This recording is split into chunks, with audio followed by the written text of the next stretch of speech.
భారతదేశంలో అఖండ భారతదేశంలో ముస్లింస్ పరిపాలన చేస్తున్నటువంటి సందర్భంలో హిందూ సామ్రాజ్య స్థాపన ఉద్దేశం కోసం అహర్నిశలు కృషి చేస్తూ హిందూ సామ్రాజ్యాన్ని మహారాష్ట్ర పునాదిగా చేసుకున్న హిందూ హిందూ ధర్మం హిందూ శాస్త్ర ప్రకారం ఆయనకు మనం ఎంతో రుణపడి ఉన్నామనే విషయాన్ని తెలుసుకోవచ్చు.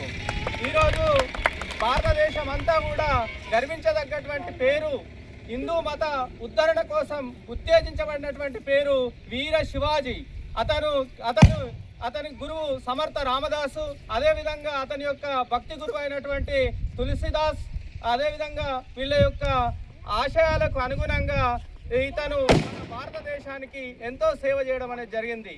అదేవిధంగా ఇతను ముస్లిం పాలకులు, మొఘల్స్ పాలకులకు వాళ్ళందరికీ కూడా ఎదిరించి హిందూ సామ్రాజ్యాన్ని స్థాపించినటువంటి గొప్ప వ్యక్తిగా కీర్తించబడినటువంటి వ్యక్తి ఎవరు అంటే వీర శివాజీ అని చెప్పేసి మనము సగర్వంగా చెప్పుకోవడం అనేది జరుగుతుంది. కాబట్టి శివాజీ జయంతి సందర్భంగా మనం అందరం కూడా శివాజీ యొక్క ఆశయాలకు అనుగుణంగా పనిచేస్తూ హిందూ మత ఉద్ధరణ కోసం, హిందూ మత అభివృద్ధి కోసం మనం అందరం కూడా కృషి చేస్తామని చెప్పేసి శివాజీ సాక్షిగా మనం అందరం కూడా తెలియజేసుకోవడం జరుగుతుంది. కాబట్టి ఈరోజు ఈ మాట్లాడడానికి అవకాశం ఇచ్చినటువంటి మీ అందరికీ పేరు పేరున కృతజ్ఞతలు తెలియజేస్తూ శివాజీ జయంతి శుభాకాంక్షలు.